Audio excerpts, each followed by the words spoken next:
Hello and welcome everybody to the next episode of the Coaching and Leadership Podcast. I'm Janine Bailey and this is Marie Quigley, and we are very delighted to have a fantastic guest on today. And before we introduce our next guest, which Marie is going to do, we're just going to give you a little bit of an update of where we're at the moment. Yeah, we've had a busy few days, lots going on here in Qatar. Apart from work, I've been busy at school this morning, funnily enough, helping out in a maths morning with my daughter and doing extra activities. So that's been fun. Fantastic. Yeah. Yes. And I'm actually staying with friends at the moment who are going through the same thing. So it's International Maths Week, is that right? It's International Maths Week, yes. So not my forte. Not my forte. So today was lots of learning, and my 9-year-old teaching me how to do mathematics. It was great fun. And apparently not our guest's forte either. we're right brain learners more than left brain learners. I'm guessing here. Yes. And what else have we got coming up, Janine? Yes, we've got NLP NLP training course just about to happen. I think it's still, yes, it is time. It doesn't give you much time to join us for a week's training, but if there is by some chance that you'd like to join us, do email us on support@empower-world.com.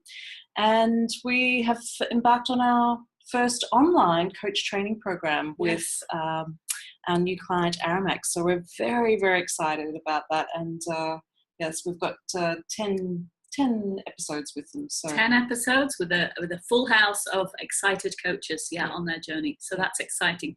A new development for Janine and I to go into this technical world. Yes. Another new step. Yes. So I think it's time to introduce our guest. So over to you, Marie. I think it is time. And listeners, you won't be disappointed when we open the recording to this wonderful lady who I've been following since my journey as a coach began. Her name is Cynthia Loy Darst, and she's a professional coactive coach and has been for 22 years. Wow. Since she was a baby. Since she was a baby, absolutely.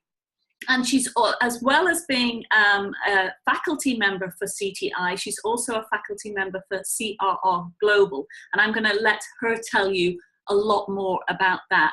So, Cynthia, there's so many ways we could go with this podcast conversation today. Oh, yeah. I'm honored and delighted to be with you today. Thank you so very much. You're absolutely welcome. We want the Middle East to hear about you and your work, particularly the Inside team, which Janine and I are both very, very interested in and use a lot of similar ways of teaching people the tools you're going to talk about today. Oh, wonderful. Wonderful. Well, so shall I just jump right into it? Please do. Yes. Great. And then you please interact with me, bounce off of me, ask me questions, however it works. Yeah. Well, so yes, I have been doing coactive coaching for 22 years now. And it does feel like, really? Like, that was fast, right? Along the way, I have, let me just make sure that my mail is turned off so we don't keep hearing that chime. There we go. Along the way, I've found some stuff that really works for people. What happens is as I did one-on-one coaching for 15 years before I started doing relationship work. And as the two started coming together for me a little bit, I started noticing that one of the things that most of us honestly have the biggest challenge with is our relationship with the many parts of ourself.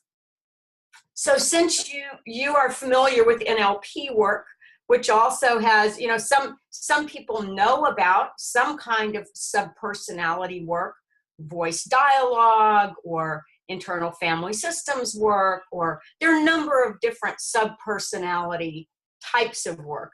The simple idea is this, is that whenever we take on a project or something that we're really wanting in life, as we start to think about it, there is an internal conversation in our head There's usually a part of us that really wants this thing. Yes, it's time for me to write a book. Yes, this is what I want to do. And then there are other parts of us that have some other opinion. Like, well, I don't know, it's not a new idea. That's not good, or something like, oh, I'm concerned. I don't think I'm up to that.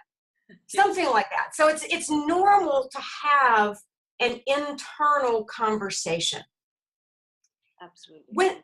Isn't it cool? Yeah. With the inside team, what we do is we really hold our client as naturally creative, resourceful, and whole. So this is a way for them to get to know their own players on their inside team, and then start to consciously see how the game is played. What's their current alignment? What's their current way of working together, which is, for most of us, a mess. And then to consciously start creating an internal, more powerful relationship with this team, so it comes into alignment. Yeah? Absolutely. So that's what the inside team is all about. Yeah.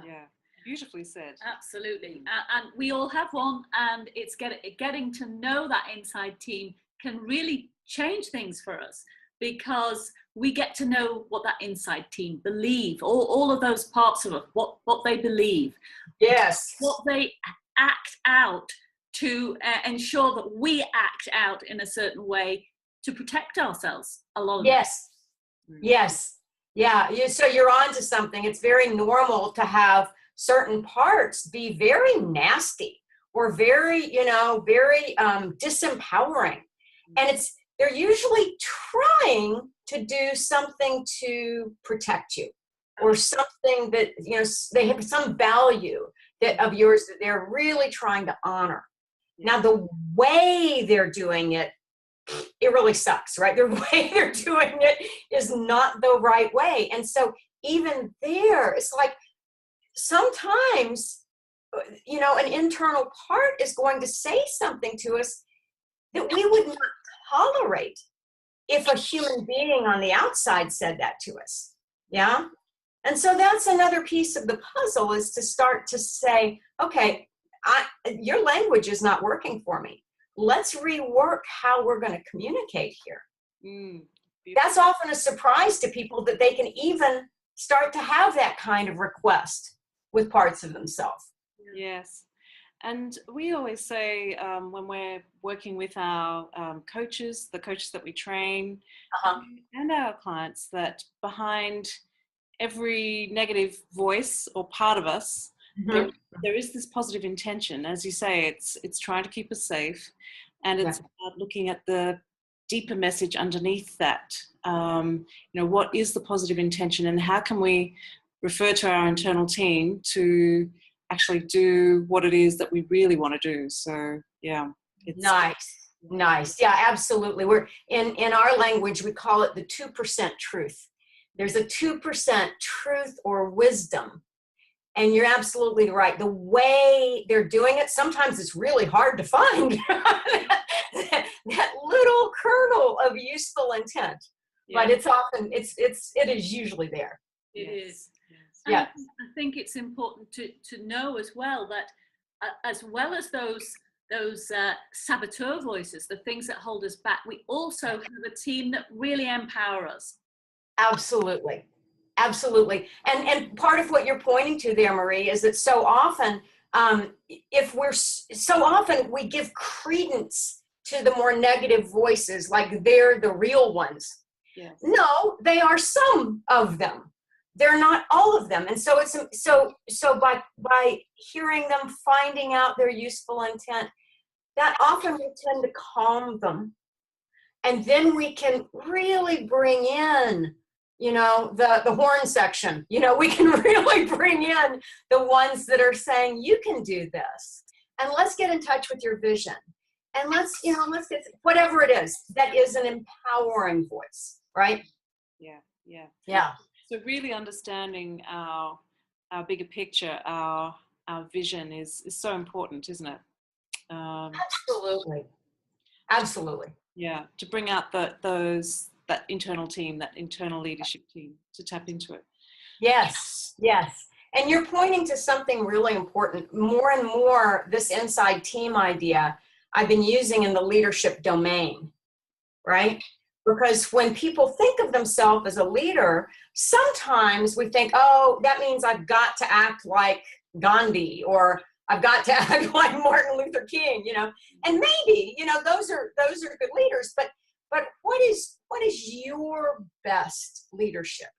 What are the qualities of you that are already part of you, that you want to listen to more fully, that you want to let take the reins more fully? Yeah.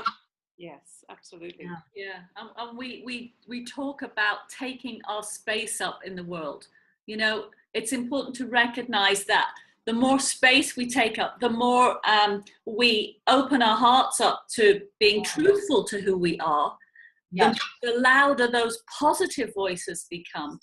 Not in an egotistical way, but in a way that can empower you to go on and create the success that you really want. Absolutely. Absolutely. I'm so with you there.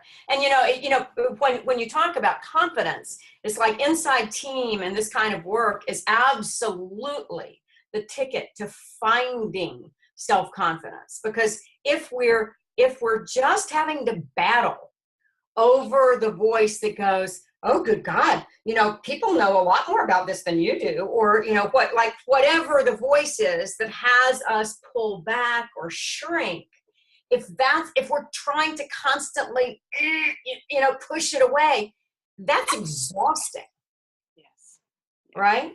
So, you know, so when we can go, yeah, there are a lot of people who know a lot about a lot of things that I don't know. That's okay. That's all right. And I know this, and I have this leadership, and own that more. That's when there's freedom with leadership. Yeah. And over here, Cynthia, this is something that we're sharing with our clients, and for many people over here, it's new. It's not really heard of before. So I don't know what it's been like with your experience, because you've had a very long history of working with clients with these parts. So what's your experience been in the States where you are? In relation to this type of work, is it embraced, or is it still?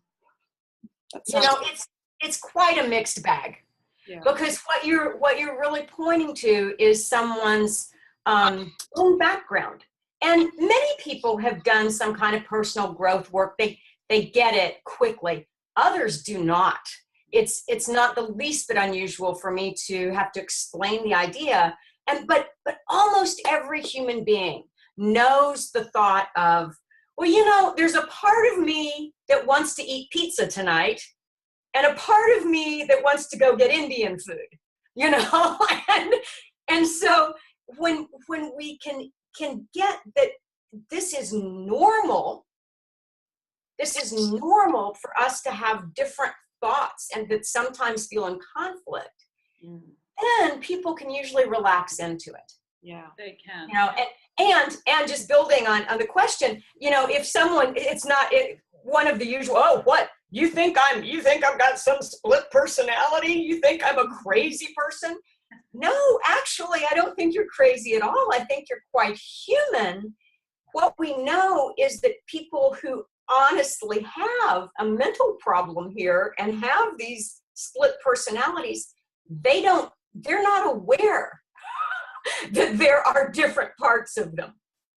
Yes, exactly. So that's what I often say to the ones who get a little freaked out by the whole thing. Yes.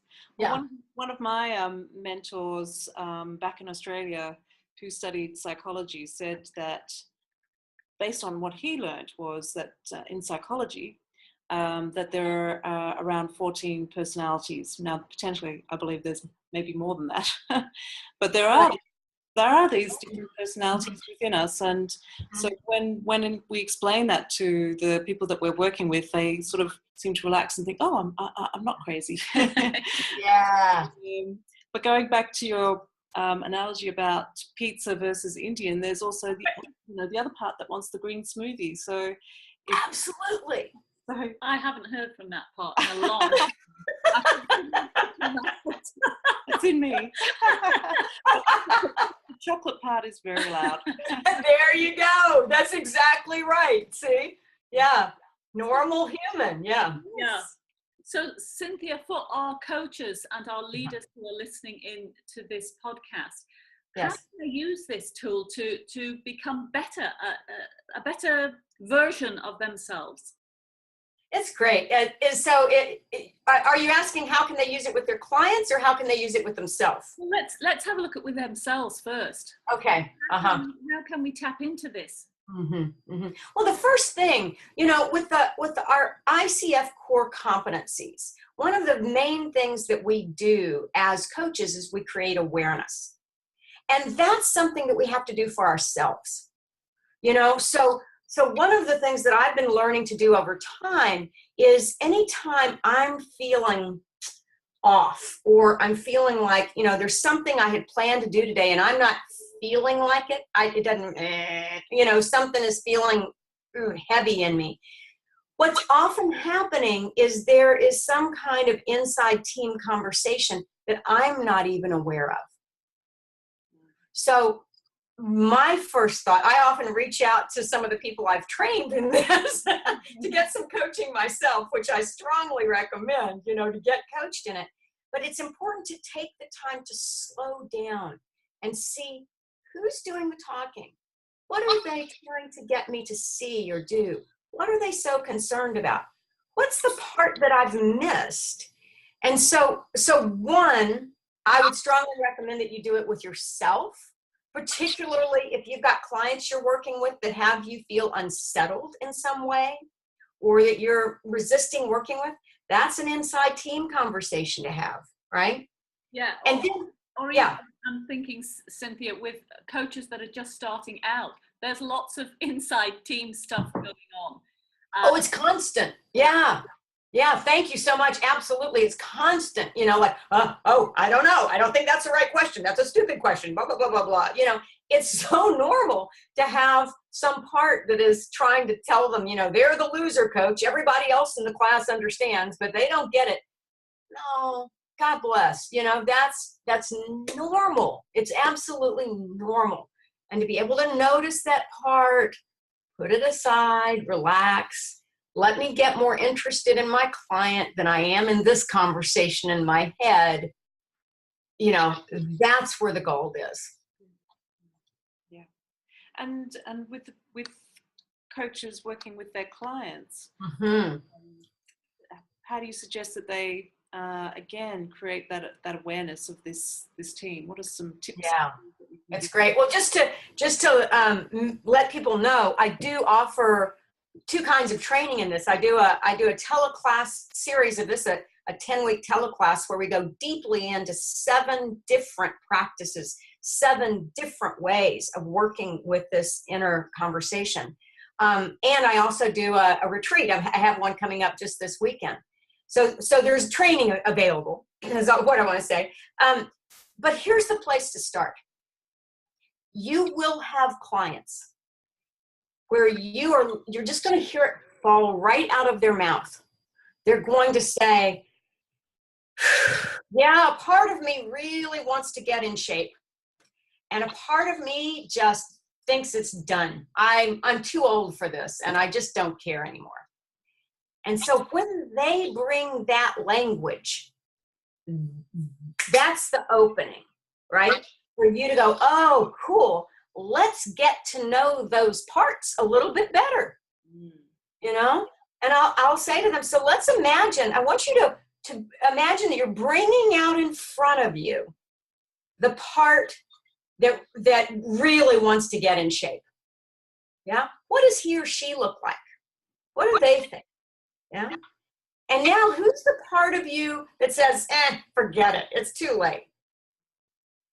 What does that one look like? What are they? And so you start to unpack it. You start to open it up and let people get this.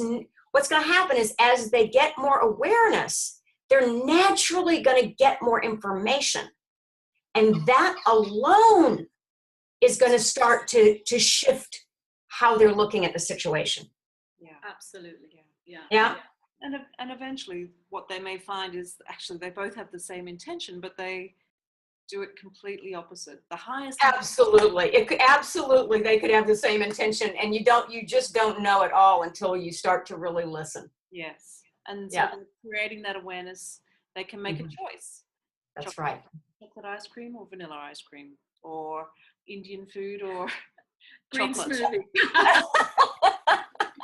That's exactly it. That's what this work is about. It's about being able to make conscious, life-giving choices rather than the unconscious, life-sucking choices that most of us make. Yes. Yeah. And recognizing when we do take that life-sucking choice that we've made that choice. Yeah. We can decide differently if we want to. Absolutely. Exactly. Yeah, Exactly. Nothing is set in stone is my mantra. If you don't like it, you can change it. Exactly. Just do something different. I think it's also important for those leaders out there that aren't coaches to recognize that these inside team, they're within all of us. And so when you're leading, you've got a whole lot of people you're leading with their own inside team that are bringing that impact into the relationship.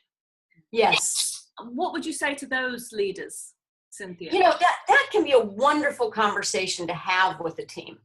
Just to introduce this idea that different parts of us think different things, want different things.